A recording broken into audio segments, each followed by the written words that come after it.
two, three, four.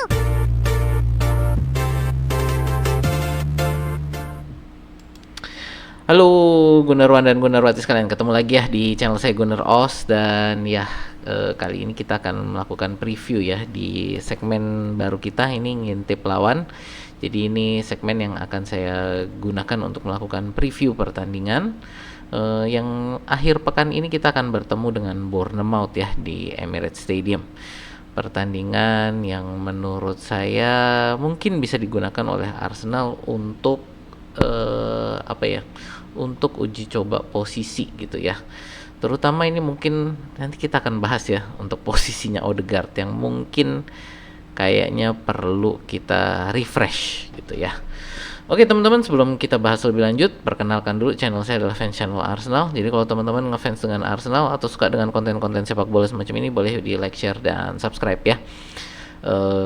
Saat ini saya sedang mengejar 1000 subscriber. Jadi kalau teman-teman ngefans jadi kalau teman-teman yang di sini belum subscribe, boleh dibantu klik tombol subscribe-nya, dipencet juga tombol loncengnya. Jadi setiap kali saya upload, teman-teman dapat informasi dari YouTube. Oke, kita mulai ya. Ini pembahasan kita untuk ngintip lawan. Sebelumnya seperti biasa kita akan membahas dulu dari posisi Arsenal ya. Jadi bagaimana kondisi Arsenal saat ini. Kalau kita lihat secara preview ya, untuk posisi pemain kita yang cedera. Ya ini masih seperti kemarin ya. Gabriel Jesus, Jorginho, Kai Havertz, Calafiori, dan Tomiyasu. Mungkin saat ini yang kita bisa harapkan bisa turun adalah Calafiori. Cuman sekali lagi ini kita belum tahu ya Calafiori ini kondisinya bagaimana. Saya merekam ini sebelum wawancaranya Mikel Arteta. Jadi kita juga nggak tahu apakah para pemain ini siapa yang sudah ikut latihan gitu. Kemungkinan mungkin pada saat teman-teman yang non-member melihat ini, sudah ada informasi pemain siapa aja yang sudah ikut latihan ya. Untuk teman-teman non-member bisa melihat ini sehari sebelumnya. Jadi mungkin juga belum ada kabar untuk siapa yang sudah ikut latihan gitu ya. Jadi ada kemungkinan mungkin dari saya adalah Ricardo Calafiori sudah bisa turun gitu ya. Tapi ya kita tunggu nanti ya untuk resminya setelah wawancaranya Mikel Arteta, untuk wawancara pra pertandingan. Lalu berikutnya kita juga lihat untuk head to head ya. Kita di 5 pertandingan terakhir ini kita 3 kali menang, 1 kali seri, dan 1 kali kalah. Tapi yang menurut saya agak menyakitkan adalah awal musim ini ya, dimana kita kalah 2-0. Ini ya ada kontroversi juga ya. Pada saat itu Saliba kena kartu merah yang menurut saya juga agak aneh kartu merahnya. Menurut saya harusnya kuning, nggak pantas untuk kartu merah gitu ya. Semua juga bilang itu harusnya kartu kuning bukan kartu merah. Jadi ini satu hal yang menurut saya ya menyakitkan lah ya di awal musim. Tapi ya ini head to head kita ya, catatan kita ya, kita harus bisa membalikan ya kali ini nanti di Emirates. Ya kita tetap berharap untuk kita bisa menang.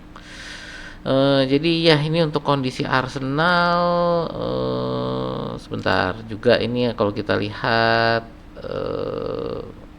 Arsenal sebenarnya fokusnya kayaknya sih masih kepada PSG ya, tapi pada saat yang sama ini juga ya harus menjaga kan, ini posisi kita di peringkat kedua. Masih belum aman-aman banget ya, kita masih ada 4 pertandingan. Ini masih amat sangat bisa terkejar oleh Newcastle dan Manchester City kalau kita tidak berhati-hati. Jadi ya ini ini kita tetap perlu lah untuk menjaga posisi 2 ini ya. Melawan Bournemouth ini juga bukan lawan yang mudah ya. Jadi ya ini tetap akan menjadi satu pertandingan yang menantang gitu. Oke ya, itu dari sisi Arsenal. Kalau kita lihat dari Bournemouth, di 5 pertandingan terakhir mereka ini, mereka hanya ada 1 kali menang melawan Fulham ya, dan itu juga hanya 1-0. Sebelumnya mereka kalah sama Ipswich 1-2. imbang dengan West Ham 2-2. Lalu ada juga dengan Crystal Palace 0-0 dan dengan Manchester United kemarin 1-1 gitu. Dan ini tetap menurut saya memang ya nggak bisa diremehkan lah ya West Ham lagi, Bournemouth ini ya. Dan mereka ini juga kalau kita lihat dengan posisi 10 ini hanya terpaut 1 poin ya ini dengan Fulham untuk mereka bisa masuk ke zona apa namanya, Conference League ya. Jadi untuk Conference League ini kayaknya mereka masih bisa ngejar kalau mereka bisa melewati Fulham. Jadi mereka juga masih punya harapan untuk pertandingan Eropa ini, Bournemouth. Jadi saya rasa mereka pasti besok juga akan bertanding dengan sangat serius ya. Karena mereka berusaha untuk bisa masuk zona Eropa juga. Jadi bukan hanya mempertahankan posisi ya. Mereka saat ini menurut saya punya kemungkinan yang cukup bagus untuk bisa masuk ke Conference League. Bener nggak ini ya? Ya kan hanya 1 poin dari Fulham ya itu. Jadi menurut saya pasti Fulham ini akan bermain mati-matian. Bournemouth ini juga pasti akan main mati-matian karena ya tadi mereka ingin mengejar untuk posisi Conference League ya. Jadi bisa bermain di Eropa. Ya, itu lalu untuk apa namanya tadi untuk posisi cedera ini mereka sebentar tadi ya. Untuk cedera dari posisi mereka ada Enes Unal, Luis Sinistra, Ryan Christie.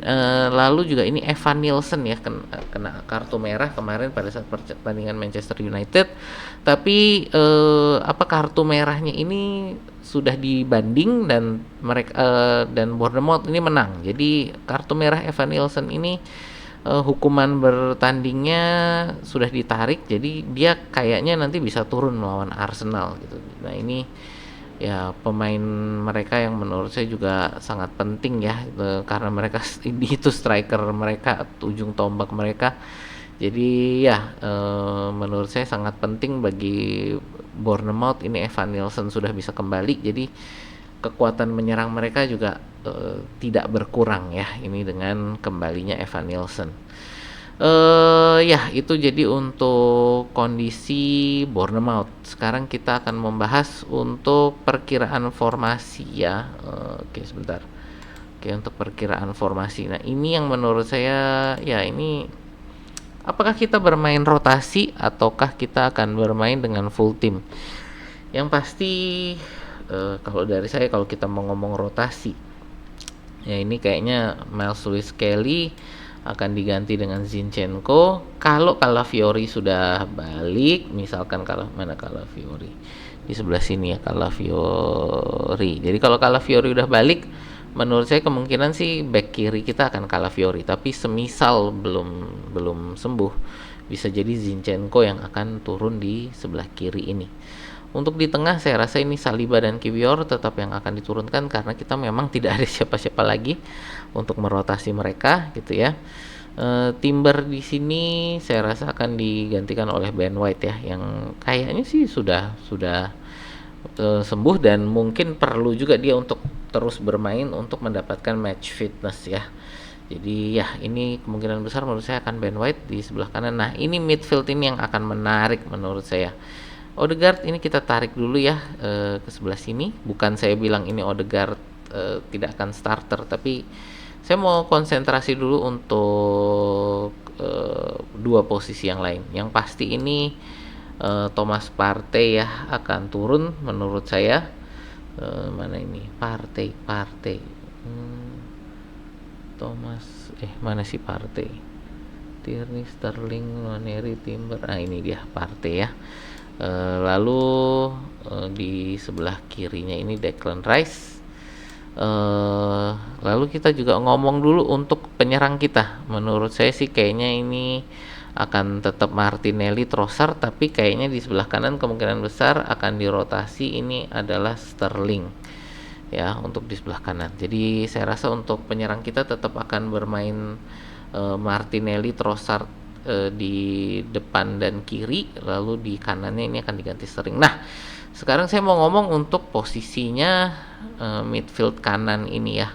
Kemarin di Arsenal hari ini tanggal 30 April kemarin ya, kita kan membahas tentang Odegaard dan bagaimana menurut saya Odegaard ini harus diistirahatkan.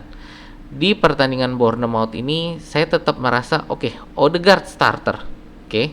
Odegaard starter adalah untuk melihat bagaimana performa dia dulu gitu. Jadi saya rasa kita perlu melihat performa Odegaard besok di babak pertama bagaimana. Ya, jadi menurut saya oke, Odegaard sebagai starter, tapi kalau dia memang tidak perform, saya rasa di babak kedua atau mungkin setelah telatnya menit ke-60 kita harus mencoba masukkan Ethan Nwaneri di sini. Ya, jadi menurut saya kalau Odegaard besok tidak perform di menit 60 paling telat atau bahkan mungkin awal babak kedua gitu ya, Nwaneri harus dimasukkan untuk apa? Memberi dia kesempatan untuk beradaptasi di posisi ini gitu ya. Jadi ya ini satu hal yang menurut saya kita perlu lakukan karena ini satu hal yang penting ya, karena ini untuk PSG besok bagaimana supaya kita bisa tembus ke final gitu. Jadi ya ini satu hal yang ya ini menurut saya lah, ini perkiraan dari saya aja. Kalau teman-teman mungkin punya pendapat tentang formasi, mungkin juga ada pendapat tentang Odegaard, silakan boleh tulis di kolom komentar ya.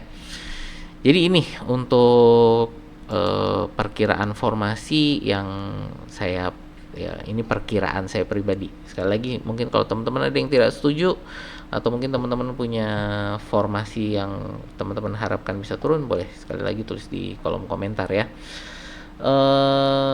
Ya itu untuk formasi. Nah sekarang kita mau ngomong untuk apa namanya, harapan saya ya terhadap skor. Kalau saya mau ngomong harapan saya, skornya pengennya sih kita bisa menang 2-0, tapi menurut saya kayaknya dari otak saya kayaknya sih bakal unggulnya cuma 1 gol ya. Jadi mungkin bukan 2-0 tapi 2-1 gitu. Kalau secara otak saya secara otak kayaknya 2-1, tapi dari hati saya berharap kita bisa 2-0, bisa clean sheet lah gitu. Ya, ini. Dan yang terpenting bagi saya ini jangan ada yang cedera gitu ya. Jadi ini pertandingan yang menurut saya ya kita harus berusaha mencari kemenangan, tapi pada saat yang sama jangan terlalu ngoyo sampai, ya intinya jangan sampai ada yang cedera gitu ya. Jadi bermainnya ya alon-alon ya, jangan alon-alon juga ya, jangan pelan-pelan juga jangan nyantai juga gitu, tapi pada saat yang sama jangan nambah list cedera kita ya. Ya itu aja sih teman-teman dari saya. Terima kasih yang udah like, share, dan subscribe. Terima kasih yang udah komen-komen. Terima kasih yang udah menjadi member. Ya dari saya sekian dulu. Terima kasih. Sampai jumpa di video kita berikutnya ya.